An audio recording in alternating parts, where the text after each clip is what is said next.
This is Escape Pod. Visit our website at outbreakpodcast.com.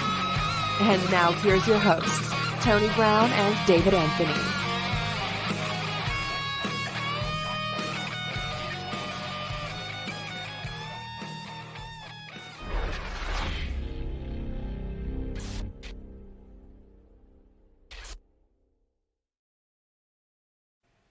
Hello and welcome out to this episode of Escape Pod. I'm your host, David Anthony, along with Tony Brown. Tony, how you doing, sir? Good. How are you, man? I'm doing good. I'm doing real good. We have with us Tyler B. Ruff, and we also have with us Jim Ousley. Is that right? Ousley. Ousley. I'm sorry. That's okay. That was what I didn't do in pre-show, was ask how to pronounce your last name. I've heard every pronunciation, so I answer to all of them. Okay, we'll just call you Jim. There you go. There we go. Guys, welcome out today. Welcome Thank out. you. Hey, thanks for having us. Oh man, this is gonna be fun. Tony, how are you doing? I'm doing good now that we got all the technical difficulties out of the way. Yeah, we had a little pre-show back and forth trying to get some things fixed, but you know what? Sometimes you got to shake the rust off the podcast equipment a little bit, But that's good though. We're really appreciative and glad that you guys are here today because we have a really exciting thing to talk about, and that is your new comic book that is going to be coming out that both of you all have worked on. I'm going to pop up the show screen just one second. The Atonement Bell, which is looks really awesome. I love the cover. That's pretty amazing. Thank you. So I guess Tyler, you are the artist. Is that correct? Yeah, I did the pencils and inks. Okay, and then Jim, you do the you're the story writer. Is that correct? Writer, yep. Yeah. Okay. Cool. Fantastic. All right. So let's get into this, man. Let's get into it deep. So let's I guess Tyler, let's start with you. I guess how did you get into becoming an artist? I mean, because that's I know there's a lot of kids and a lot of people in the world that are like, man, I'd love to write, love to draw, and then to actually get to do something you've been passionate about. So how did you get into it? Yeah, I've been making comics since I was a kid. Since I was like 5 years old, staying in from recess to draw life-size, Sonic the Hedgehog on notebook paper. I've been making comics since I was single-digit age. And always known that's what I want to do, and I'm doing it. So I guess young me would be proud of me. Oh, definitely. Did you? I mean, some people that are just naturally gifted at artistry, which obviously you have a talent for it. But I mean, did you go to art school for it as well, or I did? Yeah, okay. I went to. I mean, I had art training all through high school. Quite a few art classes, and then I went to Illinois State University for art. So I do have a degree in studio art. Almost had a double degree in drawing and photography, but there were a couple of classes for the photography major I didn't want to go through with. So sure. I didn't. Yeah. Well, this is just kind of a ballpark to know what you did. No one's like, well, if you didn't take that class. No. Right. Yeah. But I mean, I do have the minor in creative writing to show for it, though. So at least there's that. No, that's all good. That's all good. Well, that's great, man. That's great. So I guess have you, what other kind of, from where you are now, I guess, what was like your first kind of break as to being an artist doing comic book? Were you an inker, or did you just start off working with the comics book itself? So I'm a writer and an artist. So straight out of college, I started publishing my indie comic series, The Unforgiven, and I'm 15 issues into that, 16 maybe. Nice. I have lost track at this point because it's a 50 issue series. So right. I know I'm not halfway through, so I'm not keeping a hard track of that yet. But I started publishing that in 2011, right after I graduated, and that's still ongoing. 2 new issues of that out this year, 3rd volume coming out this year of it. A lot of work on that because I do every piece of that. I do the pencils, the inks, the storyboards, the scripts, the colors, the publishing, the promoting, and it's exhausting. But I you would know, imagine. I do this because I have to. It's like a biological process as essential as breathing for me. Right. It's just a thing that I've got to do, and I do it, and have been doing it all my life. So, Well, that's great and that it's then a good passion for you. yeah, and then I met Jim, and just got started with Atonement Bell here. So it'll be my first series out from a publisher that's not just an indie, self-published type deal. Right. So I'm excited to see how that goes. Yeah. We're all, I think, excited to see how this goes because we were lucky enough that we got an advanced copy for us to read of issue number 1 in PDF file, and it's really, really well written, and the artistry is amazing, and the story really grips you. And this is just, book 1, so Awesome. I'm Thank you. looking for. Yeah. Oh no, I'm looking forward to it. So Jim, let's kind of do the same thing with you. Let's find out how you got into where you are today. So what brought you on the path to being a writer? It's kind of a weird windy path. I was always kind of a creative kid, much like Tyler spoke about. There was a lot of staying in at recess and dreaming up things, dreaming up worlds, and all that kind of stuff. And I finally started doing some theater, and from theater I started doing some writing, and then I joined a band, and all that stuff that I was doing kind of had writing as part of it. So I was, writing songs and writing, you know, theatrical pieces and things like that. And then me and a buddy did a movie called Hooch and Daddy-O, which was a mockumentary. You can find it on like Tubi and YouTube and stuff. But we won some awards for it. And then a buddy of mine, Jason Green, who's now my editor, he introduced me to Ink and Drink Comics, which Tyler knows about as well. And that got me involved in comic book writing. And it's been just a joy because I've always loved comics. And to actually be able to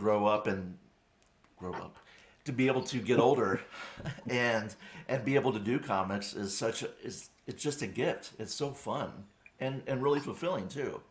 But that's the Reader's Digest version of my my backstory. Right. So I guess what projects did you I guess start out on that are in the comic field? I mean, or is this your first comic book, or is this start off with short stories, or No, how I that? did. I started doing short stories with Ink and Drink Comics, which Tyler, I think you did as well, right? I mostly hung out with the group for support. I Okay, didn't okay. actually get Yeah. around to having anything in any of the compilations. Okay, so yeah, so we I did a few short stories in those anthologies, and then I did my own anthology with my friend Oscar Madrid, who was a co-writer on it, called The Ruff and Tumble, which Hmm. was art by Ben Sawyer. It was kind of an action comedy anthology, and we did that through Kickstarter and put that out. Then I've always been a big horror fan, so I did my own horror anthology called The Dead Palace. Cool. And Ben Sawyer was the artist on that one. And that one actually got us introduced to Red 5 Comics in San Diego at SDCC a few years ago. Hmm. And so they wanted to meet with us and they asked for a pitch because they wanted initially to do The Dead Palace, but because of the length of the stories, it didn't really work out to be good for individual issues. It worked better as like a anthology. Hmm. So they asked for a pitch, and I was like, "Oh my gosh!" So I had a week to come up with a pitch for a series, right? And so I picked up one of the characters from the Dead Palace, called Butcher Queen, about Sid Kiowa, and we pitched on that. I put together a story, and they liked the story, and we did Butcher Queen Black Star City, which was the first work I did with Red 5, a 4-issue series. Then we did a 4-issue sequel series called Butcher Queen Planet of the Dead. And that did really well. And now we're doing the Atonement Bell with me and Tyler. Very cool. And all that stuff is So- available like online and like at Comixology and all that kind of stuff. Hmm. So who comes up with the ideas art wise? Is Jim? Is that something like my main evil guy has to look this certain way, or is that something that Tyler that you throw out there? Like, how do you guys get together to decide the look of the comic? Well, do you want to answer, Tyler? No, go for it. Okay, I was going to say, so I try to give enough detail to give a semblance of the idea, as far as like aesthetic descriptions. But Tyler is the guy that really comes up with how they really look. That's why whenever I work on something, it's always the artist is the co-creator, because they're responsible for the aesthetic, Right. and I don't like to micromanage anything. If it's something I bring in, I like to be collaborative, and I'm lucky that all of Tyler's ideas are really good. So there's very little to complain about, In fact, we're very like-minded about kind of our vision for the series all along, and so it's made it really, speaking for myself, a really fun experience to like get new artwork and just see how he's taking these ideas and making them his own, and it's a joy for me as well. Yeah, it's the look of the book. It's really awesome. Like, especially just the cover with the cathedral windows and all that stained glass look, and then the horned creature. That's really good. And then just all the way through the book just was awesome. Thank you. So that's something I guess you talked about. You have like an idea. You give him the idea. He flushes it out. So is there some? I mean, does Tyler? I guess do you like Hey, here's what I was thinking about this, and then you get some input before you go deeper into your because I know it's a lot of work to So be able to about do ink and stuff. yeah. So what I do, Oh, here we go. I get the.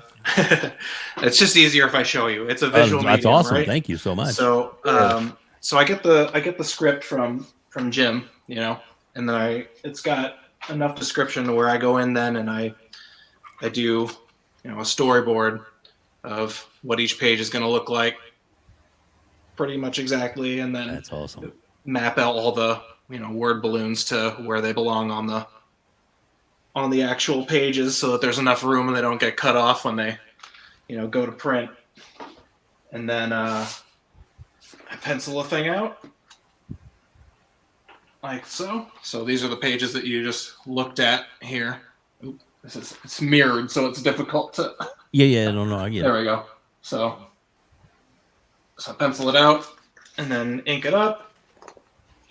So here's just some inked pages, for example. Wow. And then so I just upload the pencils and the inks as I go, and then after I upload the pencils, then Jim will look at it and be like, well, maybe we need to change this little thing, It's me trying to. It's a different experience than whenever I do my Unforgiven comics, because I'm the only person on that. So Right. my scripts are like 6 pages, even though they're like 40-page comics, Yeah. because I've got all of the dialogue and then like a few notes about like expressions and stuff.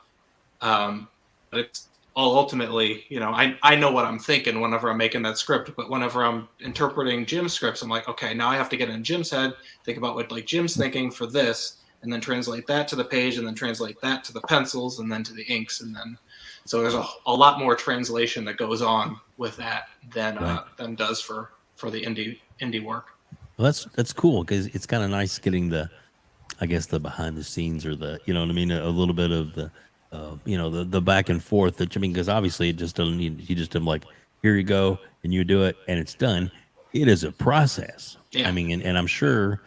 Obviously you guys seem to, like you said, on the same page a lot, which is great. Probably makes things a lot better. Yeah. But I mean, your artwork, very talented artist, Thank and you. then your writing, Jim, is excellent. So I mean, putting the two of you together, I think on this is really good. Now, is that you talked about how you kind of met together? But I mean, how did it actually was like, okay, how do you determine the exact kind of like Jim was like, okay, this is the artist for my book, or was it the publisher that's like, you guys could try this together? Was it the publisher that pulled you together? Was it your, you know, meeting of in this the other group that you were talking about, or Well, how did it come to it just you two? we began as lovers. No, that's not true. That's not true. So actually, Clipping what that happened part was, out. we were doing I think a free comic book day signing. I think, right? Yeah. And our tables were right next to each other. Mm-hmm. And I had a artist initially attached to the project, and he wasn't able to do it for a variety of reasons, and so I was kind of lost and like, man, I really want to tell the story, but I don't know anyone who I think could do it, personally, because so much of it is about the characters and their facial expressions, and there's not like any big explosions or spaceships, you know what I mean? So, but I met Tyler, and I picked up his series, The Unforgiven, and it was really good, and I really enjoyed the artwork. I enjoyed his perspective on just on society and things that he had to say. And so I asked him if he would be the artist on the series, and luckily for me, he said yes. And we actually, he mentioned that sometimes I have suggestions with the artwork, but the truth is, really, that's been very rare. It's he just really gets it. And also he lives in St. Louis, or as we say around here, the St. Louis metropolitan area. So Yeah. he's so familiar with the aesthetic of St. Louis, where the story takes place, that it's pretty remarkable. I mean, people that both live here and used to live here that I've shown the artwork to, they're always like, man, he's really captured it so well, and that which is really important to the story. Yeah, and that was very important for me to, like, while I was doing this, I wanted it to, for sure, somebody who lives in St. Louis or has lived in St. Louis, I wanted to be able to look at it and be like, oh, I've been there, and I am like, that looks like what it looks like. I didn't want it to be like, well, that's not, like, that doesn't make sense. They can't get from point A to point B like that. Like, I wanted it all to be, I took a bunch of reference photos of all the locations That's awesome. that take place in the script. I went out myself and scouted everything because I wanted it to be authentic. I thought that was really important. And it's also one good thing too, if I could just put this in there a little course. bit, was that St. Louis and narrative media, so like movies and TV shows, it doesn't always get. We're not always shown in the best light. Well, you don't think Escape from New York was accurate? Yeah, they filmed part of Escape from New York in St. Louis, most of it. Yeah.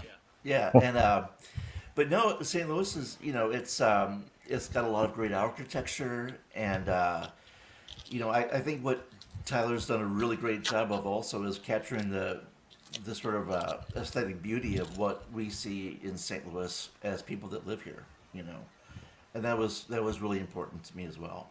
So it's a nice byproduct of working with Tyler. Yeah, and I agree with that too. Like, it was also important to make sure that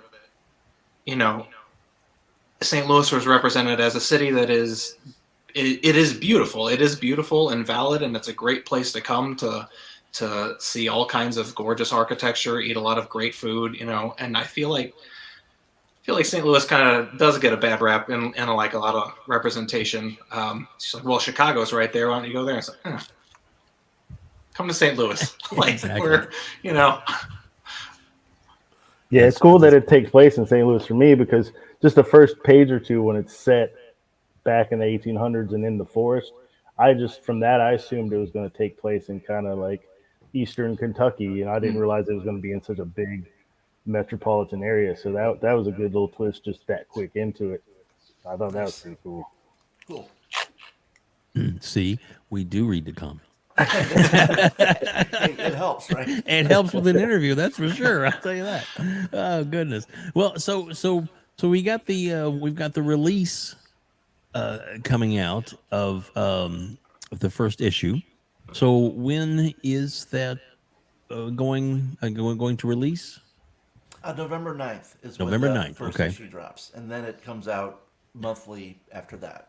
Right, right. Yeah. I got to go to my local comic book store and get on the list so they Yeah. can start pulling them for me. That's what Yeah, I'm going that'd to be do. great. That's the thing with the smaller publishers. We don't work for the big two, or is it the big four now? I don't know. Right. So it's so important to like get the word out and let people know, hey, it's coming, and pre-ordering really helps us out a lot. Yeah, well, and So that's yeah, and that's that's great. really what we want to do here is to bring a light to the issue, to the publication, to get you hopefully a good foothold started and to get the series growing. I mean, because you just never know what can happen with a franchise, especially something that's written well, drawn well, that can really pull people in, and story that people can start relating to as much as they can, getting involved and invested in, and it takes really comics. It takes really good art and a really good story. I mean, I use the example of The Walking Dead, because it was indie started off, and it's like and then now look where it is now, Yeah. with multiple TV shows and story going all over the place. But you know it had to start somewhere. A lot Yeah, of that's the a yeah, that's a big thing with comics right now, is that a lot of things are written to in the eventual hope for like a film or a series, or things like that, which is really great. But I think for us right now with the Atonement Bell, I don't want to speak for you, Tyler, and you could chime in on this too, but we're just actually wanting to make a really good comic, a really good comic series, right. And I actually, when you work on a comic and you're kind of enjoying the whole process, and the characters in a way become, this sounds really nutty, but the characters really become your friends in a way. And when I finished writing the Atonement Bell, I found myself like missing these guys, and I was like, oh, that's, man, I wish we had more issues. So I actually,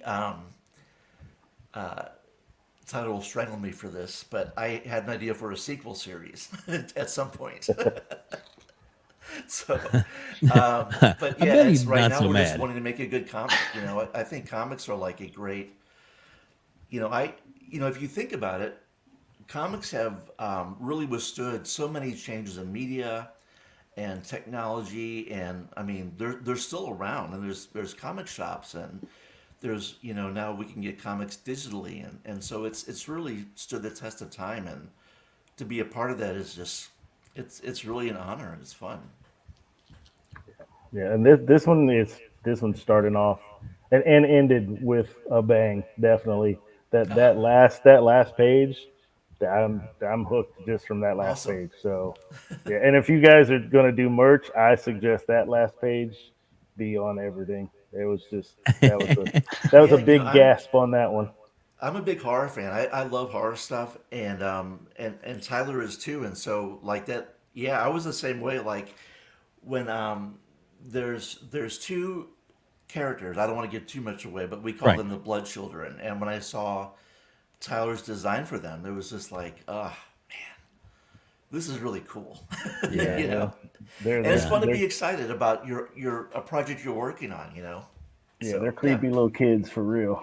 I love it. I love it. So I guess my point is not to. I don't want to be like oh well, let's get this out here and let's get it to a movie or whatever. I guess my real point was that like some things that are popular movies, people didn't realize they came from comics. oh Like The sure, Crow, Right. or even the movie with Bruce Willis. That was it. Red. That's a oh yeah, comic series. Yeah, I'm just like, what? I did. Yeah, I had no idea. Wasn't until the second movie came out that I found out this, like, that's so I went back and read the comics, and I'm like, this was really cool. yeah, So it's just one of those things where it's culture, I guess, is pulling, movie entertainment, things like that, video games and things like that. They're, the platform is going all over the place, like movies are making games, games are making movies, yeah.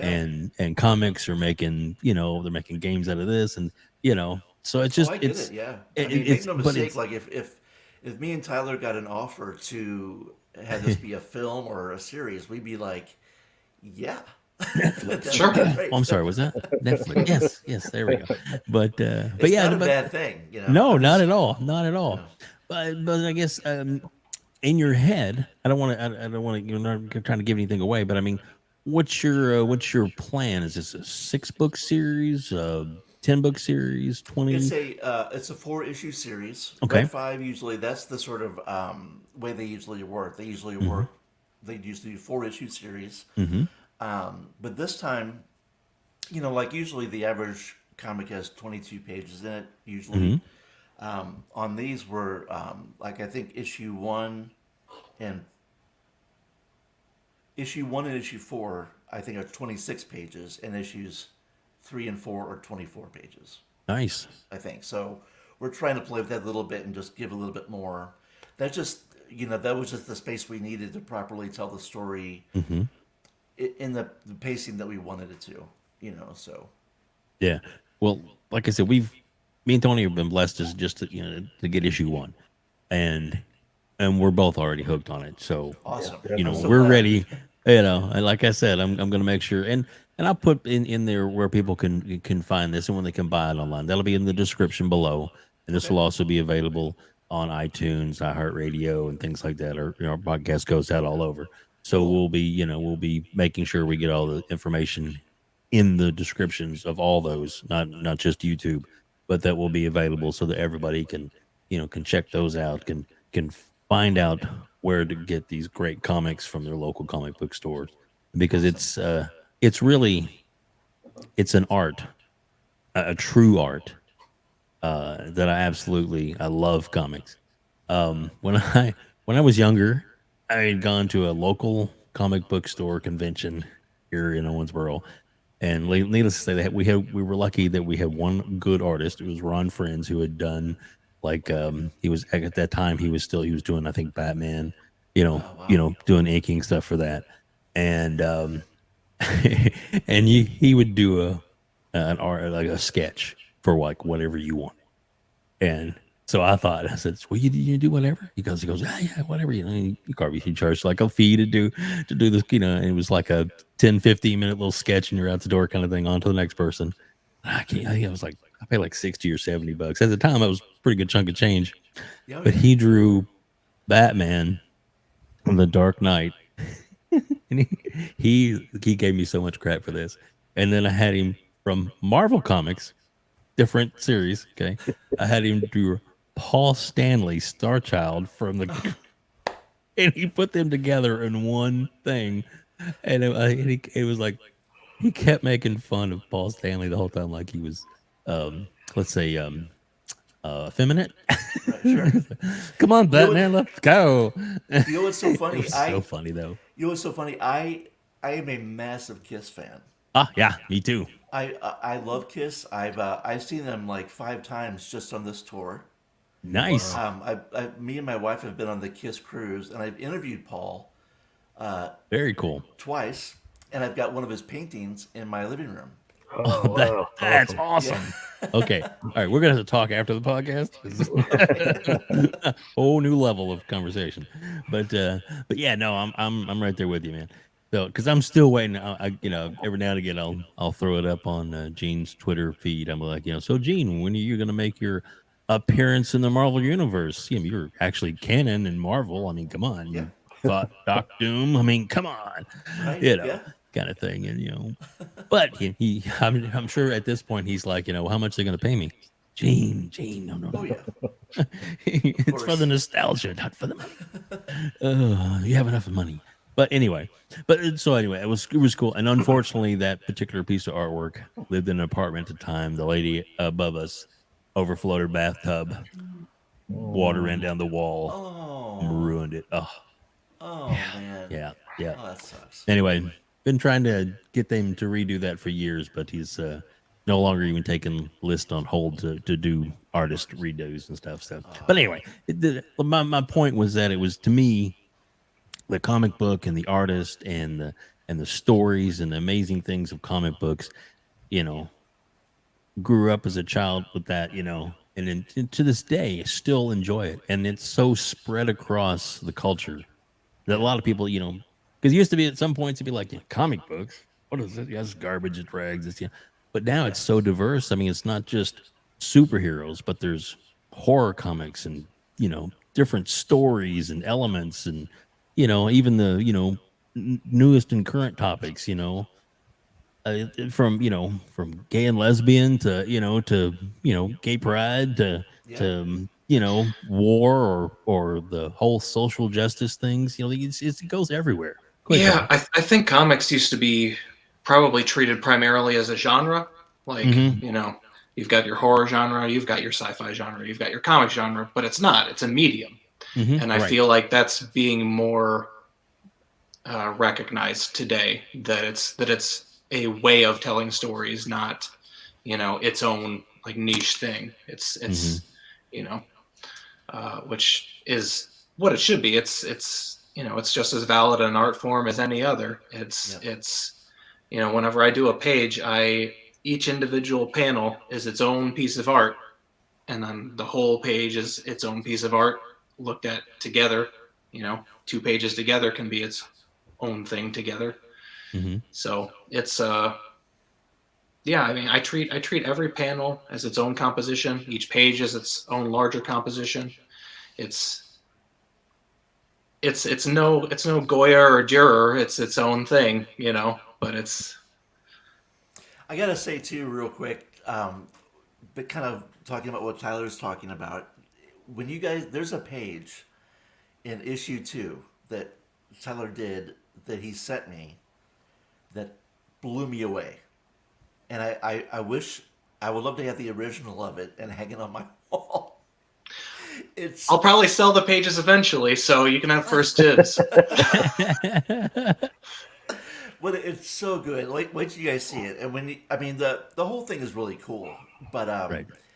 I don't know. This page was just like, wow, it's crazy, so good.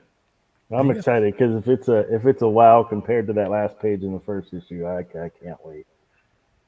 Oh, there you go. I think you'll dig it, man. It's Yeah, I'm I think a excited lot about of my art in the second issue actually one-ups the art that I did for the first one, which Nice. was satisfying. Yeah. Well, there you go. Yeah, I'm always trying to be better. Yeah, Tyler's great, and I will say that I think his work in the Atonement Bell is like the best work I've ever seen him do. Knowing and having read Unforgiven and everything else, which is all great, but yeah, he just keeps getting better. And it's really cool to see. And I'm lucky to be a beneficiary of it and be working with him on it. Yeah. So it's awesome. Yeah, I mean, it's that old adage, if you stop learning, then you were never a student. I'm always trying to figure out ways to improve, and I feel like I do with each project I do. Each new issue I feel like is better than the last one, which is great. If I ever plateau, maybe I'll be concerned, but I feel like I'm bringing something new to each new issue I do. Yeah.